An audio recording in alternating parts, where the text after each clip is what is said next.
स्वागत है आपका हमारे educational channel be on science में।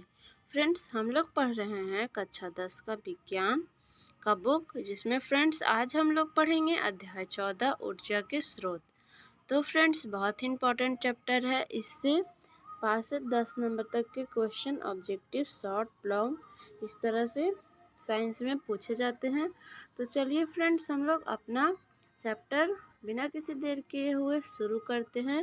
इस चैप्टर को समझेंगे फ्रेंड्स, रटना बिल्कुल भी नहीं है, और साथ में ही इसके प्रश्नों के उत्तर भी देखते चलेंगे। हम लोग इसके क्रियाकलाप करेंगे, और जो बुक में दिए हुए हैं, जो पैराग्राफ दिया हुआ है उसको हम लोग पढ़ेंगे, साथ ही समझते हुए चलेंगे। तो देखिए फ्रेंड्स, यहाँ पे दिया हुआ है बुक में, कक्षा 9 में हमने यह सीखा था कि किसी भौतिक अथवा रासायनिक प्रक्रम के समय कुल ऊर्जा संरक्षित रहती है। तब फिर हम क्यों ऊर्जा संकट के विषय में इतना कुछ सुनते रहते हैं। ऊर्जा को यदि न तो उत्पन्न किया जा सकता है और न ही वह नष्ट होती है, तो हमें कोई चिंता नहीं होनी चाहिए। हमें ऊर्जा के साधनों की चिंता किए बिना असीमित क्रियाकलाप करने में सक्षम होना चाहिए। फ्रेंड्स, यहाँ पे कहा जा रहा है कि जब यहाँ पे हम लोग यहाँ पे देखिए ऊर्जा संकट के विषय में सुनते हैं, तो ये भी धारणा है कि यदि ऊर्जा को न तो उत्पन्न किया जा सकता है और न इसे नष्ट किया जा सकता है, तो इसके लिए हम इतना चिंतित क्यों हैं। तो आइए इसी के विषय में हम लोग यहाँ पे बुक में दिया हुआ जानेंगे। यहाँ दिया हुआ है कि ये बिना असीमित क्रियाकलाप करने में सक्षम होना चाहिए। यदि हम याद करें कि हमें ऊर्जा के विषय में इसके अतिरिक्त और क्या क्या सीखा, तो इस पहेली को हल किया जा सकता है। ऊर्जा के विविध रूप हैं तथा ऊर्जा के एक रूप को दूसरे रूप में परिवर्तित किया जा सकता है। उदाहरण के लिए, यदि हम किसी प्लेट को किसी ऊंचाई से गिराएं, तो प्लेट की स्थितिज ऊर्जा का आंशिक भाग फर्श से टकराते समय ध्वनि ऊर्जा में परिवर्तित हो जाता है। यदि हम किसी मोमबत्ती को जलाते हैं, तो प्रक्रम जो है अत्यधिक ऊष्माक्षेपी होती है, और इस प्रकार जलने पर मोम की रासायनिक ऊर्जा ऊष्मीय ऊर्जा तथा प्रकाश ऊर्जा में परिवर्तित हो जाती है। मोमबत्ती को जलाने पर इन ऊर्जाओं में अतिरिक्त और क्या अन्य उत्पाद प्राप्त होते हैं। किसी भी भौतिक अथवा रासायनिक प्रक्रम में कुल ऊर्जा अपवर्तित रहती है, परंतु यदि हम जलती हुई मोमबत्ती पर पुनः विचार करें, तो क्या हम किसी भी प्रकार से अभिक्रिया में उत्पन्न ऊष्मा और प्रकाश को अन्य उत्पादों के साथ मिलाकर मोम के रूप में रासायनिक ऊर्जा को वापस प्राप्त कर सकते हैं। आइए अब एक उदाहरण लेते हैं। मान लीजिए हम 100 ml जल लेते हैं, जिसका तापमान 348 केल्विन, अगर डिग्री में देखेंगे तो 75 डिग्री सेल्सियस है, और इसे किसी कमरे में रखा रहने देते हैं, जिनका ताप 298 केल्विन यानी कि यहाँ पे 75 डिग्री सेंटीग्रेड है। कुछ समय पश्चात क्या होगा। क्या कोई उपाय है जिसके द्वारा पर्यावरण में विलुप्त हुई समस्त ऊर्जा को एकत्र करके जो जल एक बार ठंडा हो गया है उसे गर्म किया जा सके। ऐसे प्रत्येक उदाहरण के बारे में विचार करने पर हम पाएंगे कि प्रयोज्य रूप में उपलब्ध ऊर्जा चारों ओर के वातावरण में अपेक्षाकृत कम प्रयोज्य रूप में क्षयित हो जाती है। अतः कार्य करने के लिए जिस किसी ऊर्जा के स्रोत का उपयोग करते हैं, वह उपभुक्त होता है और उसका पुनः उपयोग नहीं किया जा सकता है। मतलब कि जो कोई कार्य करने के लिए हम लोग ऊर्जा का उपयोग कर चुके हैं, फिर उसको मतलब उत्पन्न नहीं किया जा सकता है। जैसे कि हम लोग फ्रेंड्स मोमबत्ती जलाते हैं, तो मोम तो जल के जो है ताप ऊर्जा में परिवर्तित हो गई, और मोम जो है वो नष्ट हो जाता है या पिघल जाता है, तो फिर हम लोग मोम को उत्पन्न प्रकाश के लिए नहीं कर सकते हैं। यही यहाँ पे समझाया गया है। आगे दिया हुआ है ऊर्जा का उत्तम स्रोत क्या है। यहाँ देखिए दिया हुआ है तब फिर से किसी ऊर्जा का अच्छा स्रोत माना जाए। दैनिक जीवन में कार्य करने के लिए हम ऊर्जा के विविध स्रोतों का उपयोग करते हैं।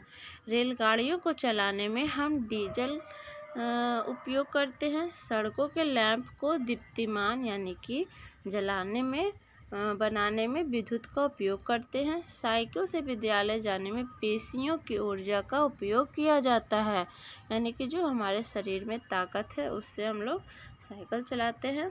आगे दिया हुआ है फ्रेंड्स क्रियाकलाप 14.1, यानी कि ये पाठ 14 का 1.1 मतलब पहला क्रियाकलाप है। आगे देखते हैं फ्रेंड्स दिया हुआ प्रातः काल सोकर उठने से विद्यालय पहुंचने तक आप जिन ऊर्जाओं का उपयोग करते हैं उनमें से ऊर्जा के किन्हीं 4 रूपों की सूची बनाइए। इन विभिन्न रूपों की ऊर्जाओं को हम कहाँ से प्राप्त करते हैं? क्या हम इन्हें ऊर्जा के स्रोत कह सकते हैं? क्यों अथवा क्यों नहीं? आगे है शारीरिक कार्यों को करने के लिए पेशीय ऊर्जा, विविध विद्युत संयंत्रों को चलाने के लिए विद्युत ऊर्जा, भोजन पकाने अथवा वाहनों को दौड़ाने के लिए रासायनिक ऊर्जा। ये सभी ऊर्जाएं किसी न किसी ऊर्जा स्रोत से प्राप्त होती है। फ्रेंड्स हम लोग सुबह उठते हैं तो कोई भी कार्य करते हैं, करने के लिए सुबह सुबह हम लोग यहाँ पे चाहे घर से लेके प्रातः काल सोकर उठने से लेके विद्यालय पहुँचने तक हम लोग पेशीय ऊर्जा का उपयोग करते हैं। आगे है फ्रेंड्स उसमें से कभी हम लोग वैद्युत ऊर्जा का, जैसे कि हम लोग को कपड़ा आयरन करना है तो विद्युत ऊर्जा का उपयोग कर लेंगे।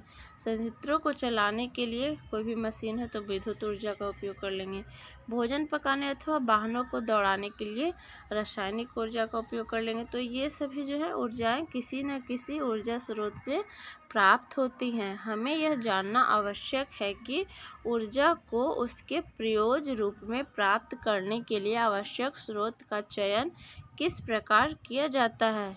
आगे है फ्रेंड्स देखिए क्रियाकलाप 14.2, इसमें दिया हुआ है उन विविध विकल्पों पर विचार कीजिए जो भोजन पकाने के लिए ईंधन का चयन करते समय हमारे पास होते हैं।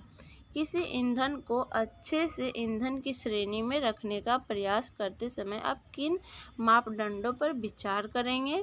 आगे है फ्रेंड्स क्या तब आपकी पसंद भिन्न होती जब आप वन में जीवन निर्वाह कर रहे होते, किसी दूरस्थ पर्वतीय ग्राम अथवा छोटे द्वीप पर जीवन निर्वाह कर रहे होते, नई दिल्ली में जीवन निर्वाह कर रहे होते, 5 शताब्दी पहले जीवन निर्वाह कर रहे होते। उपरोक्त प्रत्येक परिस्थिति में ईंधन की उपलब्धता की दृष्टि से किस प्रकार भिन्न थी? तो हर समय यहाँ पे ईंधन की जो उपलब्धता है वो भिन्न होगी। अगर हम लोग वन में रहेंगे तो वहाँ पे हम लोग को लकड़ी या पत्ते से ही ईंधन के रूप में काम चलाना पड़ेगा। अगर हम लोग मान लीजिए कि दिल्ली में रहेंगे तो वहाँ हम लोग को लकड़ी, कोयठा ये सब ईंधन नहीं मिलेगा।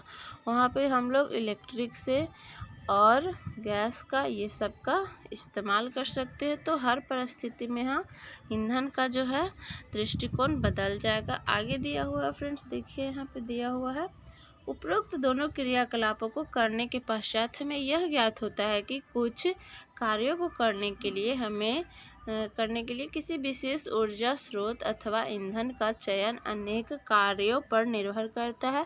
उदाहरण के लिए किसी ईंधन का चयन करते समय हमें स्वयं से इन प्रश्नों को पूछना चाहिए। पहला दिया हुआ है यह दहन में कितनी ऊष्मा मुक्त करता है? क्या यह अत्यधिक धुआं उत्पन्न करता है? क्या यह आसानी से उपलब्ध है? क्या आप ईंधन के विषय में 3 और प्रासंगिक प्रश्न सोच सकते हैं? जितने भी वर्गों के ईंधन आज उपलब्ध हैं, यदि हमें उनका चयन करना हो तो कौन से कारक हैं जो किसी विशेष कार्य जैसे भोजन पकाने के लिए ईंधन का चयन करते समय हमारे चयन के विकल्पों को सीमित कर देते हैं? क्या जिस ईंधन का चयन किया जाता है वह किए जाने वाले कार्य पर भी निर्भर करता है। उदाहरण के लिए, क्या हम सर्दियों में भोजन पकाने के लिए एक ईंधन तथा कमरे को गर्म करने के लिए कोई दूसरा ईंधन चुनेंगे? इस प्रकार अब हम कह सकते हैं कि एक उत्तम ऊर्जा का स्रोत वह है जो प्रति एकांक आयतन अथवा प्रति एकांक द्रव्यमान अधिक कार्य करे, सरलता से सुलभ हो, भंडारण तथा परिवहन में आसान हो। कदाचित सबसे अधिक महत्वपूर्ण यह है कि वह सस्ता भी हो, यानी कि आसानी से उपलब्ध हो। आगे है फ्रेंड्स, प्रश्न दिया हुआ है, ऊर्जा का उत्तम स्रोत किसे कहते हैं? उत्तम ईंधन किसे कहते हैं? यदि आप अपने भोजन को गर्म करने के लिए किसी भी ऊर्जा स्रोत का उपयोग कर रहे हैं तो आप किस का उपयोग करेंगे और क्यों? तो फ्रेंड्स, इसका उत्तर हम लोग देखेंगे। अभी हम लोग आगे बुक पढ़ लेते हैं। आगे दिया हुआ है, ऊर्जा के पारंपरिक स्रोत। पहला दिया हुआ फ्रेंड्स इसमें जीवाश्म ईंधन। इसमें दिया हुआ है, प्राचीन काल में ऊष्मीय ऊर्जा का सबसे अधिक समान स्रोत लकड़ी था। कुछ सीमित क्रियाकलापों के लिए पवन तथा बहते जल की ऊर्जा का भी उपयोग किया जाता था। क्या आप इनमें से कुछ उपयोग बता सकते हैं?